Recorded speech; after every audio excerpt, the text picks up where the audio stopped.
नमस्कार मेरे प्यारे दोस्तों, मेरे चैनल स्कैरी कॉर्नर में आपका स्वागत करता हूं। कहते हैं कि हर भूतिया जगह के पीछे एक अधूरी कहानी होती है, लेकिन गोवा के संतिमोल में मौजूद दी मेलो हाउस की कहानी सिर्फ अधूरी नहीं बल्कि खून, नफरत और शाप से भरी हुई है। दूर से देखने पर यह बस एक पुरानी ढहती हुई हवेली लगती है। टूटी खिड़कियां, दीवारों पर काई और सन्नाटे में डूबा हुआ बरामदा, लेकिन जैसे ही कोई उसके अंदर कदम रखता है, ऐसा महसूस होता है जैसे कोई अदृश्य आंखें उसके हर कदम को देख रही हों। स्थानीय लोग रात में उस रास्ते से भी नहीं गुजरते। कहते हैं दीवारें वहां सिर्फ खामोश नहीं हैं, वो सुनती भी हैं और जवाब भी देती हैं। कुछ लोग दावा करते हैं कि हवेली के अंदर से सिसकियों और चीखों की आवाजें आती हैं, जैसे कोई न्याय की भीख मांग रहा हो। कईयों ने खिड़कियों के पीछे से काले साए को झांकते देखा है और कुछ लोगों ने अपने नाम फुसफुसाते हुए सुना है, जबकि हवेली बिल्कुल खाली थी।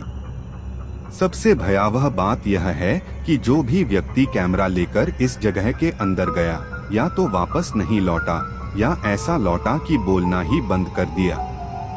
लेकिन दुनिया जिज्ञासा पर चलती है और मौत भी अक्सर जिज्ञासा की कीमत होती है। इसी डी मेलो हाउस के डरावने सच को जानने के लिए एक लड़की एक अकेली नहीं बल्कि अपनी हिम्मत पर यकीन करने वाली कैमरा लेकर अंदर गई थी। उसे नहीं पता था कि कभी कभी कहानी ढूंढने वाले खुद कहानी बन जाते हैं। रात के ठीक 11:48 बजे टैक्सी संतिमोल के सुनसान इलाके में रुकी। आसपास गहरी खामोशी, बस दूर से समुद्री हवा की एक अजीब सी भयावह गूंज सुनाई दे रही थी। टैक्सी ड्राइवर ने पीछे मुड़कर घबराई आवाज में कहा, मैडम, सच मानिए, वापस चलिए। डी मेलो हाउस कोई शूटिंग की जगह नहीं है। आयशा मुस्कुराई, उसके अंदर जिज्ञासा डर से कहीं ज्यादा थी। Don't worry, I will be fine.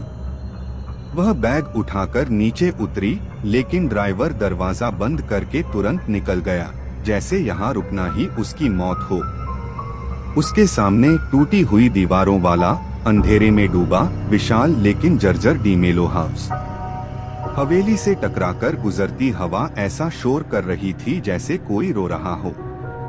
Ayesha ने कैमरा ऑन किया।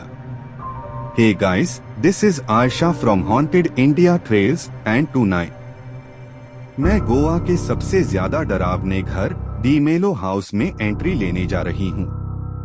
उसके कदम जैसे ही भारी लोहे के मुख्य दरवाजे तक पहुँचे, दरवाजा अपने आप कर्रर की दिल दहला देने वाली आवाज के साथ खुल गया। आयशा चौंक गई। यार, हवा होगी। It's okay. अंदर एक लंबा अंधेरा गलियारा था। टॉर्च की रोशनी दीवारों पर पड़ते ही नजर आया। पुरानी पेंटिंग्स जिन पर किसी ने गहरे लाल रंग से एक्स निशान बनाए थे, जैसे किसी ने चेहरों पर क्रॉस खींच दिया हो। आयशा कैमरे में फुसफुसाती है, गाइस, मुझे ऐसा लग रहा है जैसे कोई मुझे देख रहा है। जैसे ही वह आगे बढ़ती है, अचानक ऊपर की मंजिल से भारी कदमों की आवाज आती है। धड़ धड़ धड़। आयशा के पैरों तले जमीन खिसक गई। इस वक्त घर पूरी तरह खाली होना चाहिए था। उसने हिम्मत करके पुकारा, कोई है? पूरे घर में खामोशी। फिर अचानक उसके पीछे से बहुत पास से धीमी फुसफुसाहट आई, निकल जाओ। आयशा पलटकर जोर से टॉर्च चमकाती है, लेकिन वहां कोई नहीं था। फिर पूरी हवेली में एक जोरदार चीख गूंजी, जैसे कोई दीवारों के अंदर से खिलकर दर्द में चिल्लाया हो। और उसी पल आयशा का कैमरा अपने आप रिकॉर्डिंग बंद कर देता है। आयशा दीवार से चिपकी खड़ी थी। उसके सामने विक्टर डी मेलो का फटा हुआ चेहरा और काली आंखें, इतने करीब कि उसका बदबूदार सड़ांध भरा सांस उसके चेहरे पर महसूस हो रहा था। वह बोला, तुम इंसानों को सच जानने की बहुत जल्दी रहती है। अचानक झूला भयंकर आवाज के साथ झूला देने लगा। पेंटिंग्स गिरने लगी, पूरा कमरा हिलने लगा जैसे घर जिंदा हो और गुस्से में दहाड़ रहा हो। आयशा रोते हुए चिल्लाई, प्लीज मुझे घर जाना है। विक्टर धीरे से उसके कान के पास झुककर फुसफुसाया, कोई भी इस घर से नहीं जाता जब तक उसे हमारे दर्द का हिस्सा न बना दिया जाए। अगले ही पल आयशा का पूरा शरीर हवा में उछल गया। दीवारों से टकराते हुए वह चीख पड़ी, पर तभी गलियारे से दूसरी आवाज आई, रुक विक्टर। आयशा ने टॉर्च की टिमटिमाती रोशनी में देखा, वही दूसरी पेंटिंग वाला आदमी सेबेस्टियन डी मेलो खड़ा था, पर इंसान नहीं, आत्मा। दोनों भाइयों की निगाहें एक दूसरे से टकराईं, नफरत से भरी, सदियों पुरानी। कुछ सेकंड में पूरा हवेली युद्धभूमि बन गई। साए आपस में टकराने लगे, वस्तुएं इधर उधर उड़ने लगीं। हवा ऐसी गूंज उठी जैसे 100 लोग एक साथ चीख रहे हों। उस अराजकता में आयशा जमीन पर घिसटती हुई दरवाजे की तरफ बढ़ी। उसने पूरी ताकत से कुंडी खींची और दरवाजा पहली बार अपने आप खुल गया। वह चीखती हुई बाहर भागी, नंगे पैर, खून से सनी, बिल्कुल टूटी हुई।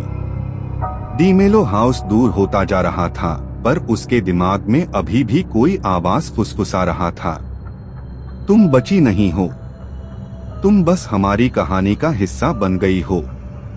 6 महीने बाद गोवा पुलिस की रिपोर्ट के मुताबिक आयशा हवेली से बाहर मिली, शरीर पर निशान, बाल बिखरे हुए, और वह सिर्फ एक ही वाक्य बार बार दोहराती रही, दो भाई, वो अभी भी लड़ रहे हैं, वो मुझे छोड़ेंगे नहीं।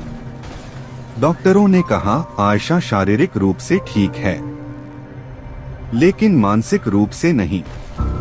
आज भी वह मुंबई के एक मेंटल असाइलम में है। परिवार रोज मिलने आता है, पर हर मुलाकात में आयशा सिर्फ दीवारों को घूरते हुए बोलती है, ये घर मेरा है, कोई नहीं जाएगा। और सबसे खतरनाक बात, रात को उसके कमरे की सीसीटीवी में कई बार उसके पीछे 2 धुंधले साए दिखाई देते हैं, एक दूसरे की तरफ गुस्से से देखते हुए। गोवा का डी मेलो हाउस लोगों के अनुसार तब हॉन्टेड बना जब 2 भाइयों के बीच जमीन जायदाद को लेकर बड़ा झगड़ा हुआ। गुस्से में एक भाई ने अपने ही दूसरे भाई की हत्या कर दी और कुछ ही दिनों बाद वह भाई भी रहस्यमय तरीके से मर गया। कहा जाता है कि दोनों की आत्माएं उस घर में फंसी रह गईं, इसलिए वहां रात को चीखें, कदमों की आवाजें और परछाइयां दिखाई देती हैं। इसी वजह से लोग इसे गोवा का सबसे भूतिया घर मानते हैं। आजकल के ज्यादातर जवान लड़के लड़कियां समझते हैं कि जिंदगी सिर्फ मजाक, एडवेंचर और अपनी मर्जी से जीने का नाम है। सलाह सुनना उन्हें पाबंदी लगता है, बुजुर्गों की बात पुरानी सोच और तजुर्बा बेकार की कहानी। लेकिन सच्चाई ये है कि दुनिया का सबसे महंगा सबक वही होता है जो किसी की बात न मानकर खुद ठोकर खाकर सीखा जाता है। लोग कहते हैं जिंदगी एक खेल है, पर भूल जाते हैं कि खेल में भी नियम होते हैं, सीमाएं होती हैं और गलत चाल की सजा भी होती है। माँ बाप, बड़े बुजुर्ग और अनुभव वाले लोग जब किसी चीज के लिए मना करते हैं तो वो रोकने के लिए नहीं, बचाने के लिए कहते हैं। लेकिन नई पीढ़ी सोचती है, यार सबने डर फैला रखा है, कुछ नहीं होने वाला, और फिर वही कुछ नहीं होने वाला कभी कभी जिंदगी की दिशा बदल देता है और बहुत बार जिंदगी ही खत्म कर देता है। हर चीज मजाक नहीं होती। रात में घर देर से आना, खतरनाक जगहों पर जाना, गलत लोगों से दोस्ती, नशे, बदतमीजी, आवेग में फैसले शुरू में रोमांच लगते हैं, लेकिन अंजाम हमेशा रोमांच जैसा नहीं होता। तजुर्बा किताबों में नहीं मिलता, तजुर्बा दर्द से मिलता है, हार से मिलता है, चोटों से मिलता है। और जो लोग बात मान लेते हैं वो दूसरों के तजुर्बे से सीख जाते हैं, पर जो नहीं मानते उन्हें वही सब खुद झेलकर समझना पड़ता है। आजादी अच्छी बात है, लेकिन बिना समझ के की गई आजादी बर्बादी बन जाती है, और मजाक में उड़ा दी गई चेतावनी जिंदगी की सबसे खतरनाक अनदेखी होती है। आशा करता हूं कि आपको यह कहानी पसंद आई होगी। मैं तहे दिल से शुक्रिया अदा करना चाहूंगा कुमारी स्वाति पाल जी का, जो कि हमारी हर कहानी पर अपनी मूल्यवान प्रतिक्रिया देती है। आपका बहुत बहुत आभार। और मेरे सभी सदस्यों का धन्यवाद जो अपना कीमती समय निकालकर कहानी सुनते हैं। मिलते हैं अगली कहानी पर। गणपति बाप्पा मोरया।